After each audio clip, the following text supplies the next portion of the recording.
Hola a todos y a todas y bienvenidos una vez más a Historia del Mundo y sus personajes.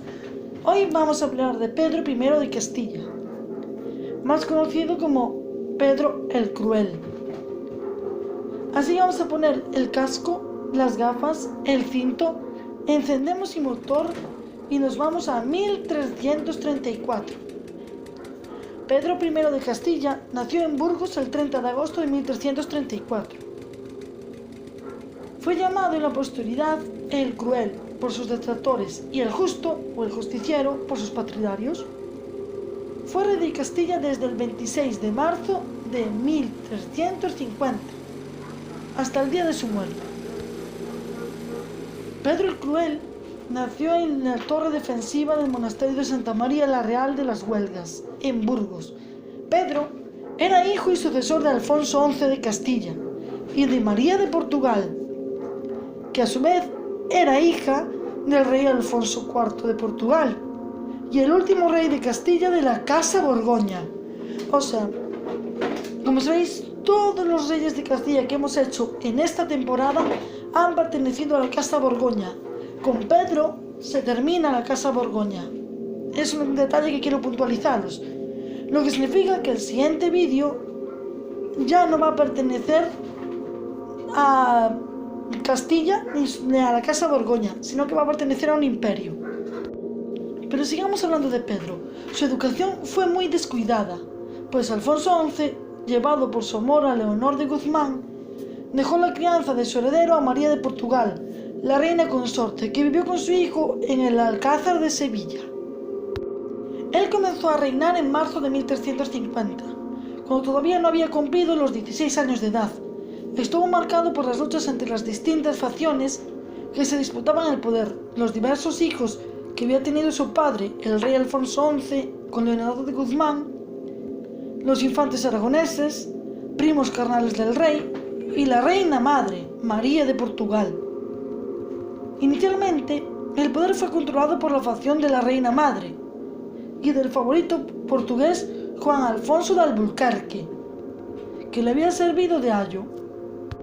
Este, sospechando de las intenciones de la antigua amante de Alfonso, Leonor de Guzmán, aconsejó al rey que prendiera a sus hermanos, el conde Enrique de Trastámara, conocido como Enrique II, futuro rey de Castilla, y primer miembro de la Casa Trastámara, y conde de Lemos, y el gran maestre de la Orden de Santiago, Fadrique Alfonso de Castilla, lo que motivó la primera rebelión de los mismos. Sin embargo, estos fueron pronto perdonados por el nuevo monarca, que al aproximarse a Sevilla, los que conducían el cadáver de su padre, salió con su madre a recibirlos a mucha distancia de la ciudad.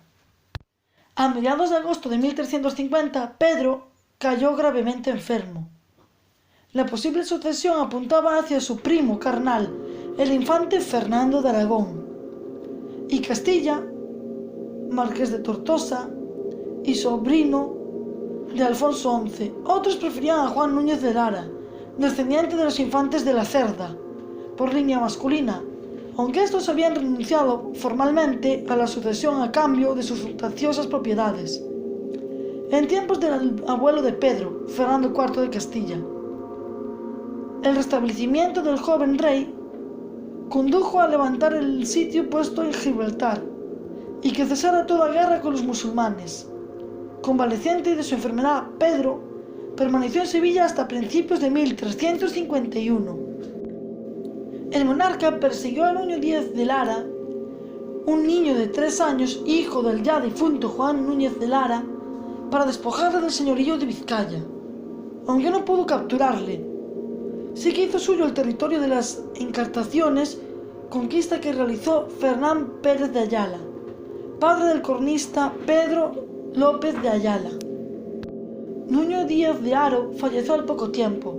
Juana de Lara e Isabel, hermanas del pequeño fallecido, fueron entregadas a Pedro. Vizcaya, Lerma y Lara, con otras villas y castillos, se incorporaron al dominio real. Juana se casó con el medio hermano bastardo de Pedro, Tello de Castilla, e Isabel con el infante Juan de Aragón y Castilla, primo carnal del rey, y hermano menor del infante Fernando de Aragón.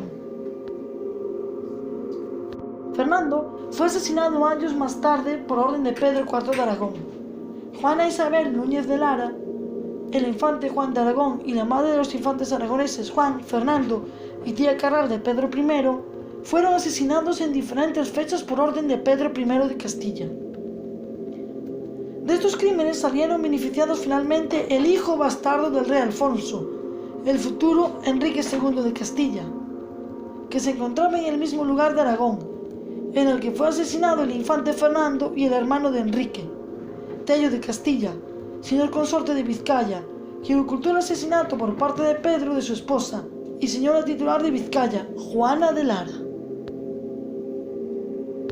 Como podéis ver, las intrigas de la corte da para mucho. Hacia 1351 recibió en Burgos la visita de Carlos II de Navarra, llamado el Malo, a quien regaló caballos y joyas. Posteriormente se desplazó a Valladolid para celebrar cortes que fueron convocadas a instancias de su ayo, Juan Alfonso de Alburquerque, donde dijo: «Los reyes y los príncipes viven y regnan por la justicia, en la cual son temudos de mantener y gobernar los pueblos, y le deben cumplir y guardar». Las cortes de Valladolid duraron del otoño de 1351 a la primavera de 1352, asistiendo el rey hasta mediados de marzo de 1352. En esas cortes sancionó un ordenamiento de menestrales del 2 de octubre de 1351 para intentar paliar las dificultades a la hora de encontrar mano de obra, a consecuencia de la peste negra, que asoló Europa en el siglo XIV y que incluso llegó a acusar la muerte de Alfonso XI. Se condenaba la vagancia, se prohibía la mendicidad, se tasaban los jornales y los salarios, se ordenaban las horas de trabajo y descanso en cada estación del año, y se fijaba el valor de los artículos o productos. Pedro ratificó lo pactado en las partidas sobre la inviolabilidad de los procuradores de las ciudades y villas, prohibiendo a los tribunales conocer de las querellas que ante ellos diere de los procuradores durante el tiempo de su procuración, hasta que sean tornados a sus tierras. En las mismas cortes confirmó, enmendándolo, el ordenamiento de Alcalá, ley del tiempo de Alfonso XI, que daba fuerza legal a las partidas.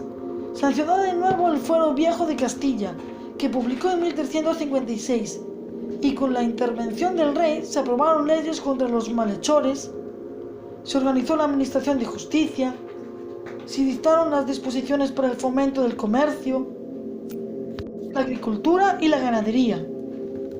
Se rebajaron los encabezamientos de los pueblos por haber disminuido el valor de las fincas.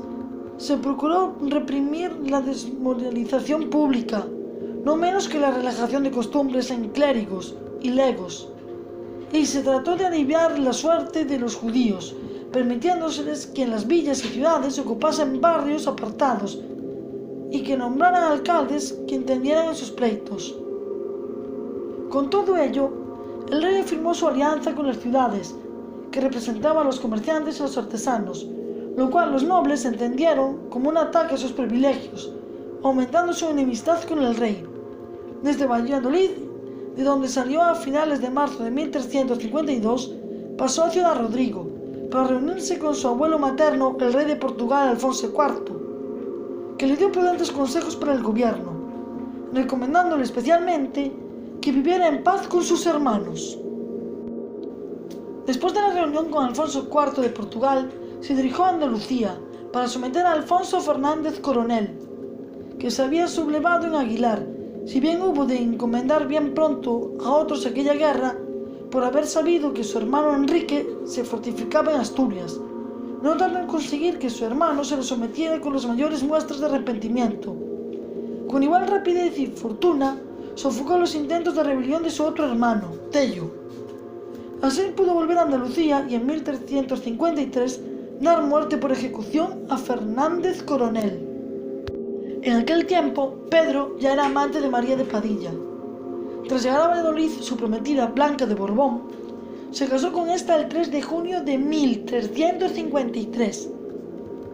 Por razón de estado, Pedro abandonó a Blanca a los 2 días ya que Francia había incumplido el pago de la dote, y ordenó que la encarcelaran en Sigüenza y luego en Alcázar de Toledo.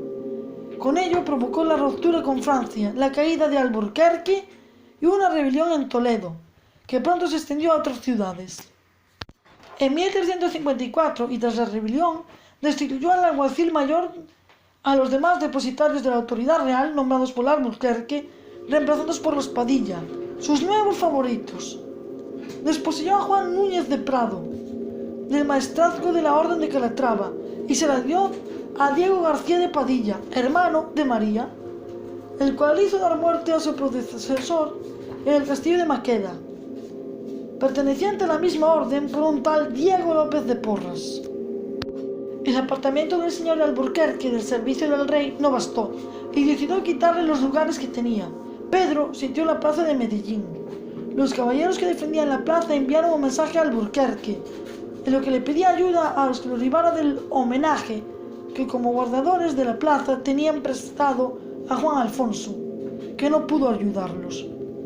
Al punto marchó Pedro contra la villa de Alburquerque, pero se negaron a abrirle las puertas. Estaba dentro el comendador mayor de Calatrava, Pedro Estebanez Carpentero, contra quien dio sentencia el rey por haberle resistido, aunque éste alegó que ni era el alcaide de la fortaleza, ni estaba allí por otra causa que por miedo de ser partícipe de la suerte funesta de su tío, don Juan Núñez de Prado, maestre de la orden. No fue este el único castillo que mantuvo el pendón del señor de Alburquerque, por lo que Pedro se apartó de la frontera, dejando a sus hermanos promovidos por el conde Trastámara y el maestrazgo de Santiago, controlados en sus movimientos por Juan García de Villagaria, hermano del amante del rey, y quien había favorecido con el encomienda mayor de la Orden de Santiago.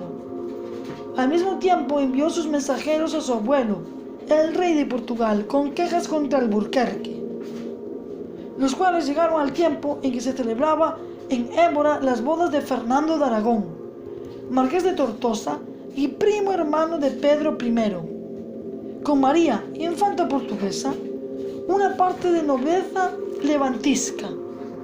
Consideraba seriamente al infante Fernando de Aragón como posible sucesor legítimo al trono de Castilla si Pedro muriese sin hijos legítimos, varones, a menos que estos fueran eventualmente asesinados o desaparecidos. A esta boda asistió también Juan Alfonso de Alburquerque, quien dirigió al monarca portugués un razonamiento sobre los agravios que había recibido y recibía aún de su nieto castellano Pedro. No faltaron en el discurso suaves amenazas contra Enrique de Trastámara y su hermano, lo que significa que aún no había comenzado los tratos entre ambos bastardos, hermanos de Pedro.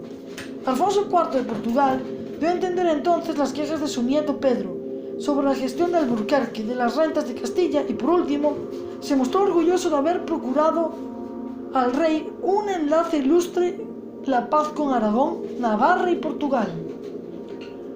El rey de Portugal se puso de parte de Alburquerque, que era su huésped y pariente, y lo mismo hicieron otros nobles de su corte.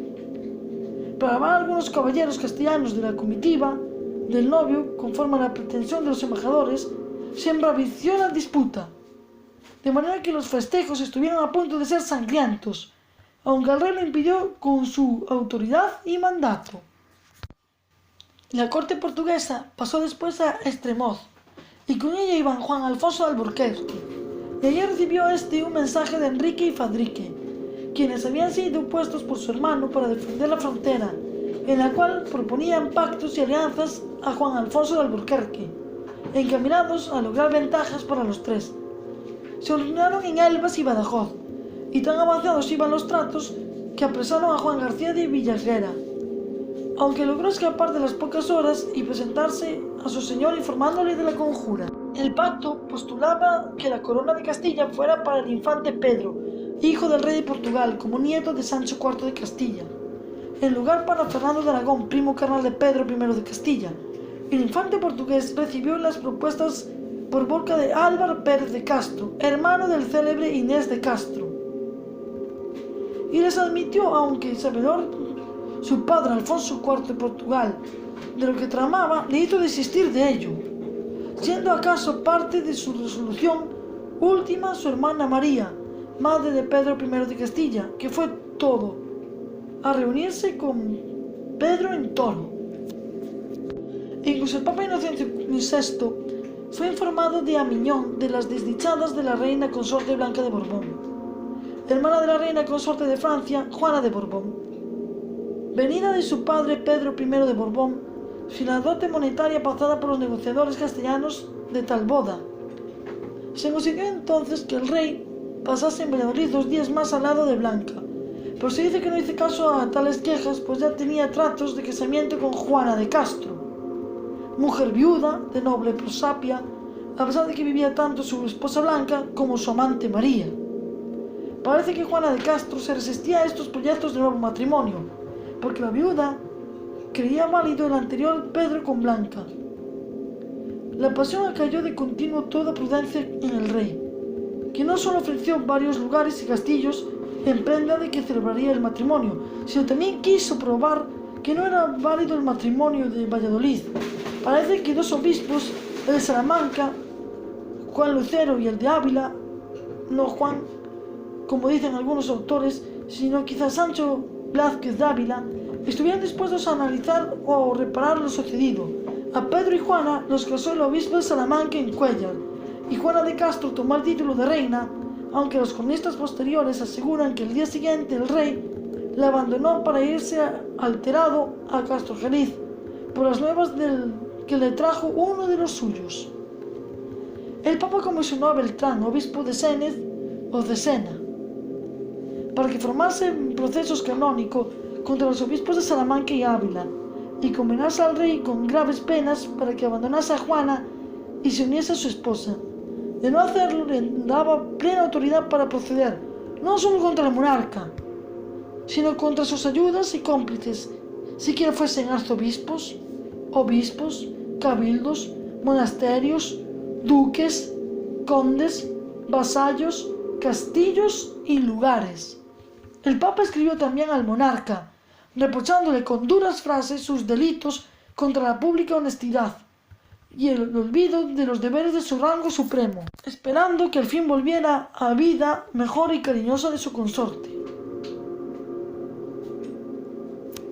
Los encuentros entre el rey y María de Padilla cesaron tanto por la condenación papal como por los nuevos amoríos entre don Pedro y Juana de Castro. María se dirigió entonces al Papa solicitando licencia para fundar un monasterio de monjas clarisas en la diócesis de Palencia, de donde era originaria, o en otra parte. El rey favoreció las pretensiones de María, como resulta de los documentos pontificios que vinieron de Aviñón, y aun cuando, según se dio a entender el Papa, el propósito de María era hacer en el monasterio vida penitente. Así se fundó el monasterio de Astudillo, no mucho después, pero no entró en él María, sino que volvió a convertirse en amante del rey. Fernán Ruiz de Castro, un hermano de Juana, deseoso de venganza, acudió a una nueva rebelión. Creció en tanto el partido de Doña Blanca, que llegó a contar con la ayuda de los hermanos del rey, Alburquerque, los infantes de Aragón, Fernando y Juan, de Leonor, viuda de Alfonso IV de Aragón, de María de Portugal, la madre del rey, de la poderosa familia Castro, y muchos nobles, todos los cuales exigían con las armas que Pedro hiciera vida conyugal con Doña Blanca. Aunque este era el pretexto, lo que en verdad reclamaban era recuperar su influencia perdida en la corte. Como jefe de la Liga figuraba Alburquerque, que murió en octubre de 1354, con sospechas de haber sido envenenado por orden del rey. Los demás confederados no cejaron en sus planes.